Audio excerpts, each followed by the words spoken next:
अकेले ही अपने बेटे रमन को पाल पोस कर बड़ा किया था। रमन की सारी पढ़ाई का खर्चा उसने अकेले ही उठाया था। रमन की नौकरी लगने के बाद उसने उसके लिए एक सुंदर सुशील कन्या देखकर उसकी शादी करा दी थी। रमन शहर में रहकर जॉब करता था। उसकी पत्नी शालिनी और माँ मनोरमा गांव में ही रहते थे। अरे ओ शालिनी, शालिनी कहाँ मर गई? क्या हुआ मम्मी जी? क्या हुआ वे सब छोड़ो, ये बताओ कि बिजली का बिल इतना ज्यादा कैसे आ रहा है? तुम्हें बिल्कुल समझ नहीं है? इतना महंगाई बढ़ा हुआ है, ऊपर से इतना बिजली का बिल। मम्मी जी, लेकिन ये तो पिछले महीने से भी कम है। तो तुम क्या चाहती हो? बिजली का बिल देने में हम अपना घर बार बेच दें? आज के बाद कितनी भी गर्मी हो, घर में एक ही पंखा चलेगा। मई का महीना था। शालिनी का दिन भर काम कर गर्मी से बुरा हाल हो जाता था, लेकिन मनोरमा सिर्फ अपने कमरे में पंखा चलाकर बैठ जाती थी। और जब शालिनी उस कमरे में जाती तो उसे सोना है ये कहकर उसे कमरे से बाहर कर देती। एक दिन जब शालिनी अपने आंगन में काम कर रही थी, तभी एक चूड़ी वाला अपने ठेले पर चूड़ी बेचता हुआ वहां आया। चूड़ी ले लो चूड़ी, रंग बिरंगी चूड़ियाँ। शालिनी को बचपन से ही रंग बिरंगी चूड़ियाँ पहनने का बहुत शौक था। चूड़ी वाले को देख खुद को वो रोक नहीं पाई और उसे आवाज दे दी, ए चूड़ी वाले भैया, रंग बिरंगी चूड़ियाँ दिखा देना। ये लीजिए मैडम, एकदम नए डिजाइन की सुंदर चूड़ियाँ हैं, बहुत ही सस्ते दाम पर। शालिनी को चूड़ियाँ बहुत पसंद आती है। तभी वहाँ मनोरमा आ जाती है। क्यों री, तुमको समझ नाम की कोई चीज नहीं है क्या? यहाँ महंगाई इतनी बढ़ती जा रही है और तुम्हें नई चूड़ियाँ पहननी है। मम्मी जी, मेरी सारी चूड़ियाँ घर के काम काज करने में टूट गई है। एक भी अच्छी चूड़ियाँ नहीं बची मेरे पास। वैसे भी तुम चूड़ियाँ पहनकर कौन सा विदेश जा रही हो? चलो चूड़ी वाले भैया, यहाँ से आगे निकल जाओ। ले लेने दीजिए ना ये चूड़ियाँ, इन पर बहुत जचेगी। क्यों रे, अब तू हमारे बीच में बोलेगा? रहने दीजिए भैया, मुझे चूड़ी नहीं चाहिए। इतना कहकर शालिनी उदास होकर अपने कमरे में जाने लगती है और मनोरमा भी वहाँ पर चली जाती है। तभी चूड़ी वाला वे चूड़ी शालिनी की खिड़की पर रख वहाँ से चला जाता है। मनोरमा खिड़की पर चूड़ी रखा देख उसे अपने पास रख लेती है। कुछ दिनों बाद शालिनी की माँ आती है। क्या बात है शालिनी, तुम दिन ब दिन कमजोर होती जा रही हो। क्या बताऊं माँ, मेरी सास इतनी कंजूस है कि बाजार में जो सबसे सस्ती सब्जी मिलती है वही हमारे घर में बनती है। तभी वहाँ मनोरमा जाती है।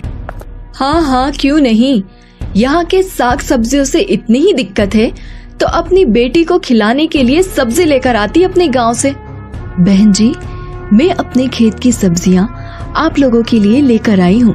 जे सब्जियाँ, ये तो कई दिनों से बासी लग रही है, पर कोई बात नहीं, अब आप लेकर ही आई है तो हम रख लेते हैं।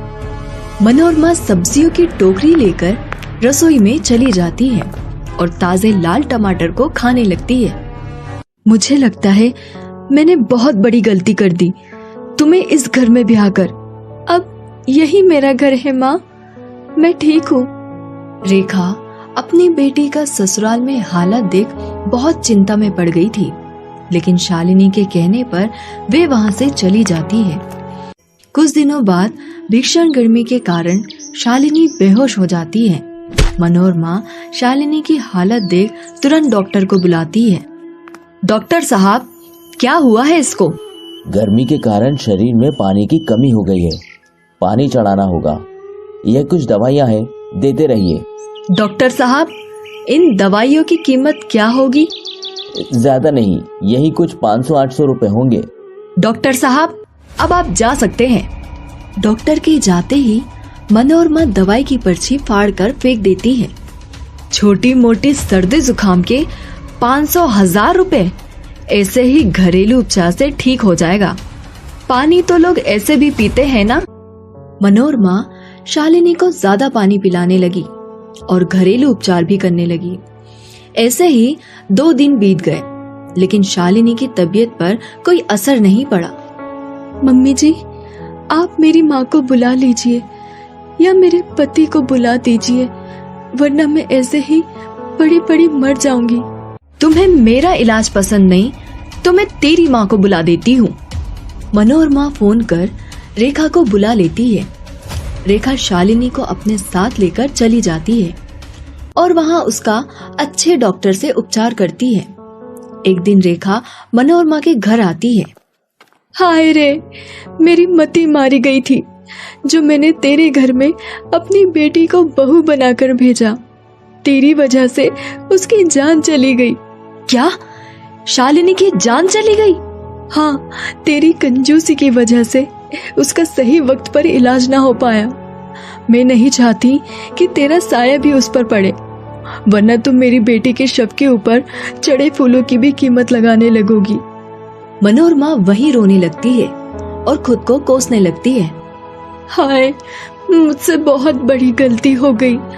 आज मेरी कंजूसी के कारण बेचारी मेरी बहू की जान चली गई है। मैं आपसे कंजूसी नहीं करूंगी। तभी शालिनी वहां जाती है। शालिनी को देख मनोरमा की खुशी का ठिकाना नहीं होता और वो उसे गले से लगा लेती है। मम्मी जी, बचत करना अच्छी बात है, लेकिन कंजूसी नहीं करनी चाहिए। बेटा, मैं अब से कभी भी कंजूसी नहीं करूंगी। हमें आपको यही समझाने के लिए ये नाटक करना पड़ा। मनोरमा ने कंजूसी छोड़ दी और सभी खुशी खुशी रहे।